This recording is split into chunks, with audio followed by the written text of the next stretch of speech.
Bonjour. Avec la permission du comité d'organisation, je vais m'exprimer en français. Je suis très heureux d'être ici parmi vous pour un certain nombre de raisons et je vous remercie chaleureusement pour cette invitation. Tout d'abord, il y a des pages de l'histoire du Maroc qui s'écrivent avec le sang et les larmes et pour moi c'est un grand honneur et c'est avec beaucoup de respect que je m'adresse à vous pour celles et ceux qui ont lutté pour un Maroc meilleur et qui sont restés fidèles à leurs valeurs.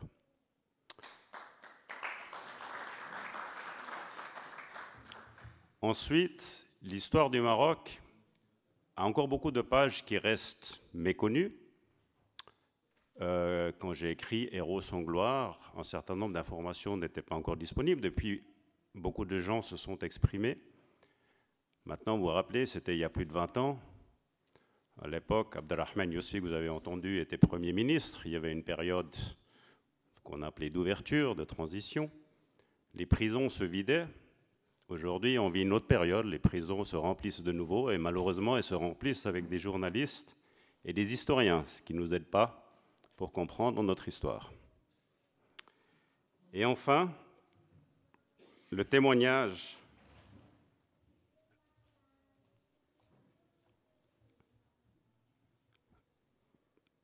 des acteurs ont beaucoup été faits oralement et heureusement on dispose encore d'un certain nombre de traces écrites.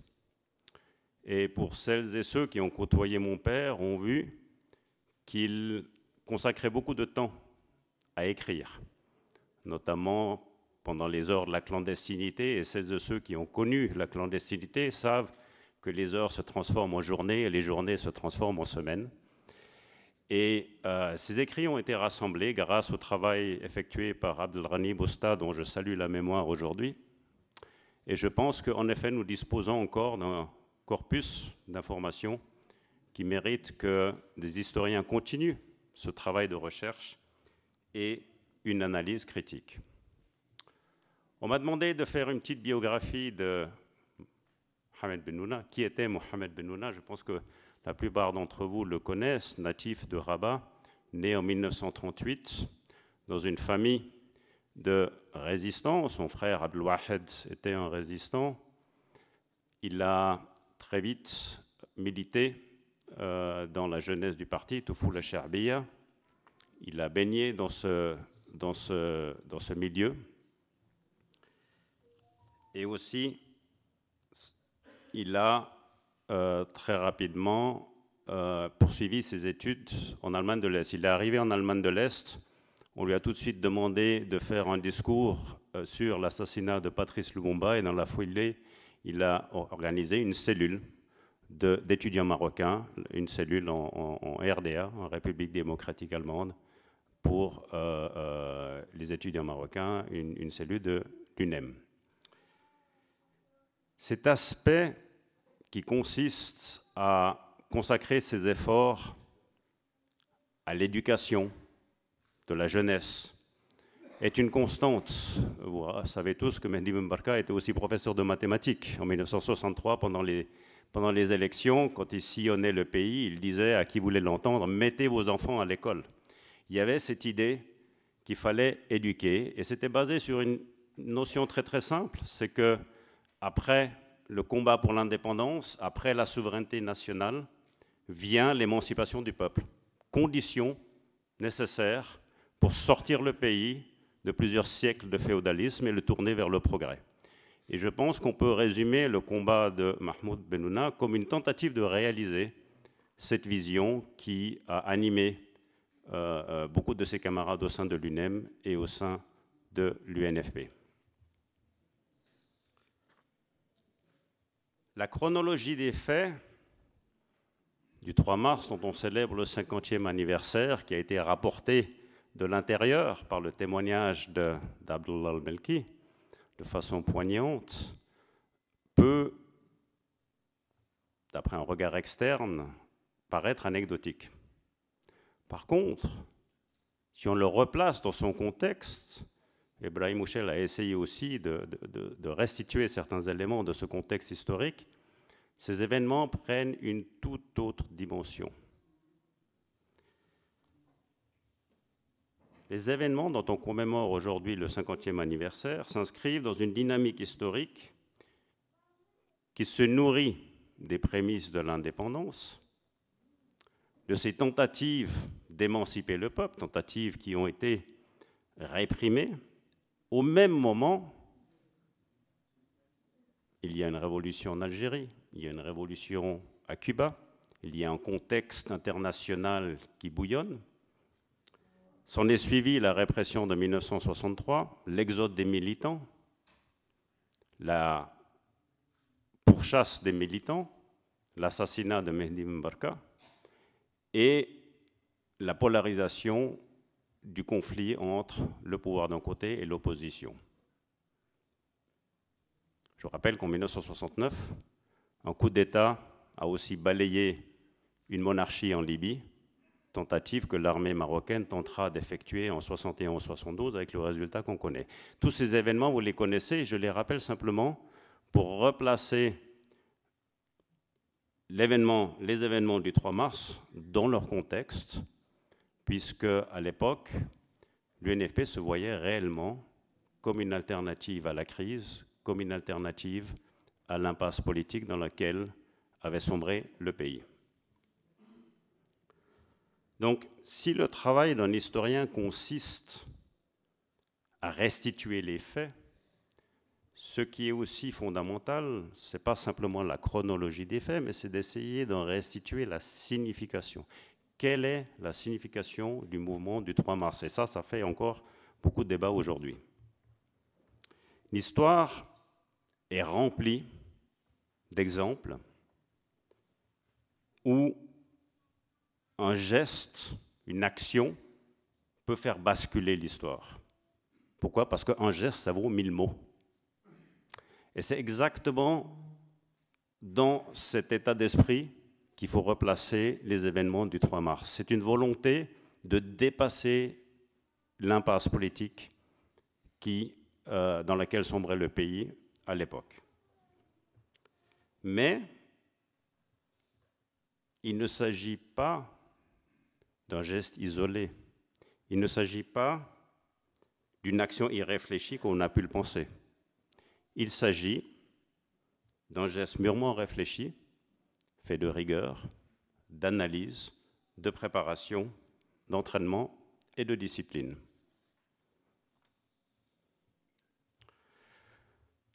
On s'est beaucoup posé, et on continuera à se poser certainement, la question du niveau de préparation du mouvement du 3 mars. Et les documents nous révèlent que Mahmoud, dont on célèbre la mémoire aujourd'hui, avait parfaitement conscience des risques, mais surtout, il avait analysé les faiblesses politiques, les faiblesses opérationnelles et les faiblesses organisationnelles du mouvement. On les retrouve notamment dans une lettre datée du 8 août 1971 que Mahmoud adresse au Faqih al-Basri, réponse d'une lettre de ce dernier qui date du 13 juillet 1971, c'est-à-dire 3 jours après le coup de Skhirat, dans lequel le Faqih presse Mahmoud d'accélérer les préparatifs pour ne pas laisser le champ libre à l'armée. Je commence par les faiblesses politiques. Pour ce qui est des faiblesses politiques, Mahmoud déplore, je le cite, « l'absence d'un programme politique qui définit les buts du mouvement et offre une option crédible de gouvernement fédéral qui soit une alternative au programme des partis d'opposition qui n'a pas évolué avec ces derniers événements. » Et plus loin, il ajoute, on ne peut compter uniquement sur le sentiment de frustration, de désespoir ou sur la volonté pour tenir lieu de principes et d'objectifs. Et il précise, je le cite, « ce qui nous lie aujourd'hui est un accord général vague. La simple tentative d'aborder ce sujet avec un militant ou un responsable parmi nous soulève un débat animé relevant des appréciations diverses. »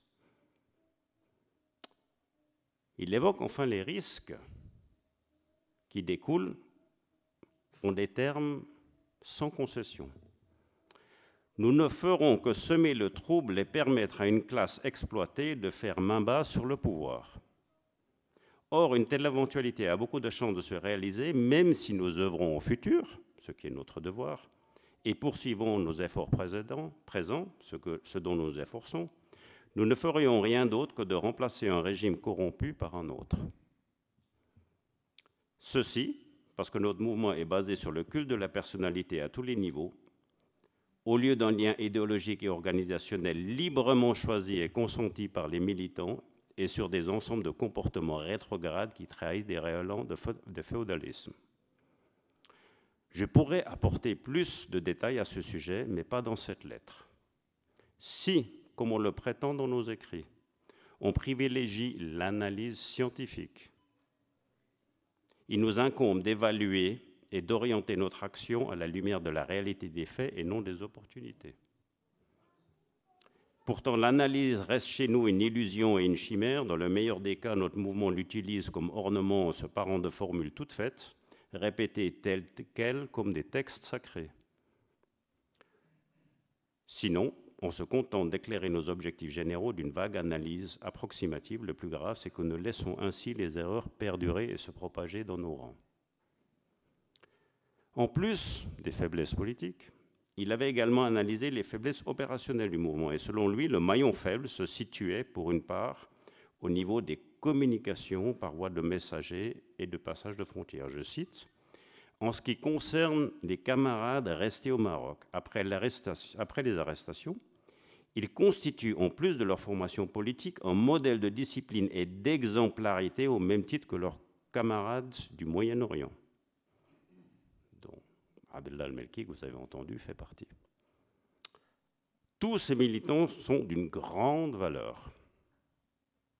Par contre, les messagers et les passeurs, exception faite de Foulen et Foulen, confondent action patriotique et contrebande d'une part, ambition et opportunisme de l'autre. Plus loin, il évoque la deuxième faiblesse opérationnelle. Selon son analyse, je cite, « La priorité n'est pas seulement d'agir vite, mais aussi de réévaluer rapidement la situation pour relancer notre action dans les plus brefs délais.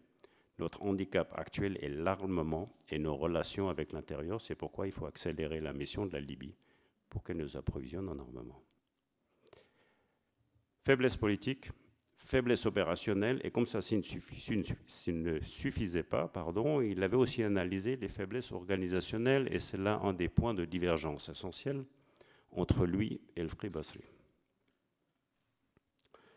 L'inertie de notre mouvement est due à notre type d'organisation. Tout d'abord, une direction collégiale, centralisée et plus efficace qu'un seul individu, même doué de génie et d'une capacité de travail intelligent et structurée. Ce type de direction a démontré son efficacité autant dans les mouvements politiques que dans la conduite des peuples. L'absence d'une telle direction va à l'encontre du développement de l'histoire et de l'intérêt du peuple. Mais aussi, il s'érige contre, sans l'exprimer nommément, une tendance autocratique. Les contradictions dans lesquelles se débat la gauche marocaine est le résultat et l'illustration de ce type de direction caractérisé par un leadership sans substance et paralysant à la fois. Plus qu'une direction collégiale, il appelle à une ouverture au débat d'idées dans un paragraphe où il écrit, je cite, « Un mouvement révolutionnaire digne de ce nom ne repose pas uniquement sur une discipline aveugle et une obéissance de fer. Il est aussi ouvert à un échange d'idées, à un esprit novateur de la base au sommet et vice-versa. C'est là une condition essentielle pour que le mouvement soit une réelle avant-garde de la classe prolétaire au fait de sa réalité et de ses problèmes. » J'en ai fini pour les citations. C'est un vocabulaire évidemment qui dénote le langage militant de l'époque, mais son contenu révèle une lucidité, un pragmatisme et un esprit moderne et progressiste. Et pourtant, malgré ces analyses qu'il a faites, qu'il a écrites, qu'il a partagées, il rentre le 25 janvier 1973 avec 15 de ses camarades, chargés d'armes et de munitions, au risque du péril qu'il encourt. Alors, à la lumière de ces analyses, on peut se demander pourquoi. Quelle est la signification de ce geste? Certains, parmi les plus intimes, expliqueront qu'il ne voulait pas laisser tomber ses camarades, ces fameux militants d'une grande valeur que j'ai évoqués tout à l'heure. Et c'est en effet ce qu'il a confié à un certain nombre de proches.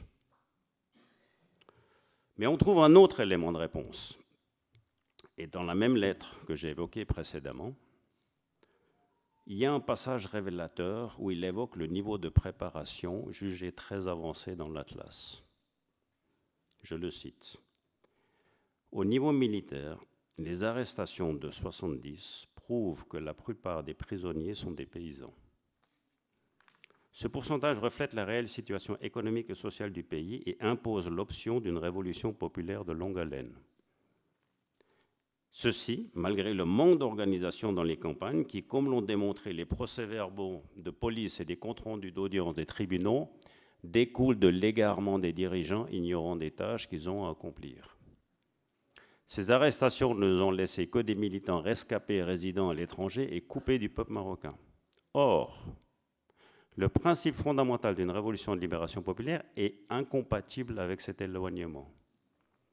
Cette condition est aujourd'hui réalisée d'un point de vue organisationnel dans l'Atlas. C'est une réelle lueur d'espoir, dès lors que les conditions nécessaires y sont réunies. Il importe que cette composante de notre organisation ne soit pas une éphémère opportunité comme cela fut trop souvent le cas auparavant. Enfin, c'est comme je l'ai dit tout à l'heure, un geste vaut 1000 mots. Mahmoud avait aussi conscience qu'un geste peut tout faire basculer. Et c'est là le troisième élément de réponse que je lis avec l'analyse qu'il avait faite, puisque rentrer avec les équipements militaires en passant les frontières pour compenser justement les défaillances que j'ai évoquées, ou que lui, il a analysées, c'est une tentative de surmonter ces défaillances qu'il a identifiées et qu'il a analysées, et ainsi, quelque part, à travers un geste, accélérer le cours de l'histoire et ainsi compenser ces handicaps. En conclusion, après avoir tenté d'esquisser la raison, la signification, j'aimerais conclure sur la portée historique du mouvement du 3 mars. Le mouvement du 3 mars était animé par une vision forte, une vision puissante, et qui a été incarnée par des individus comme Mahmoud, dont nous célébrons la mémoire aujourd'hui. Et c'est la valeur de ces hommes, faite d'abnégation, d'intégrité et de fidélité aux valeurs, qui transforme cette vision en une lueur d'espoir. Ceci m'amène à conclure par un appel, car notre histoire éclaire notre présent, et elle peut inspirer le futur pour autant qu'elle ne soit pas amputée de sa mémoire. Et cet appel s'oriente vers une restitution de la vérité pour une histoire assumée. Tourner la page, c'est très bien, mais il faut la lire, il faut pouvoir la lire avant de la tourner. Parler de réconciliation, parler de transition, d'avenir, c'est fantastique. Mais il faut qu'on sache de quoi on parle. Restitution des sépultures des victimes de la répression pour honorer leur mémoire, à commencer par celle de Mehdi Ben Barka, Hussein Manouzi et Mahmoud Benouna, qui, contrairement à ce qu'on a dit, sa tombe est toujours non identifiée, après plus de 10 ans de tergiversation de l'IER. Enfin, restitution des droits et de la dignité des victimes, encore bafoués, car le calcul cynique qui consiste à attendre que les derniers acteurs de ces événements et les avocats de la vérité disparaissent est un mauvais calcul. Pourquoi? Car les plaies restent dans la mémoire collective, même si les gens disparaissent, et va continuer à alimenter un sentiment d'injustice aussi longtemps que cet appel ne sera pas entendu. Je vous remercie pour votre attention.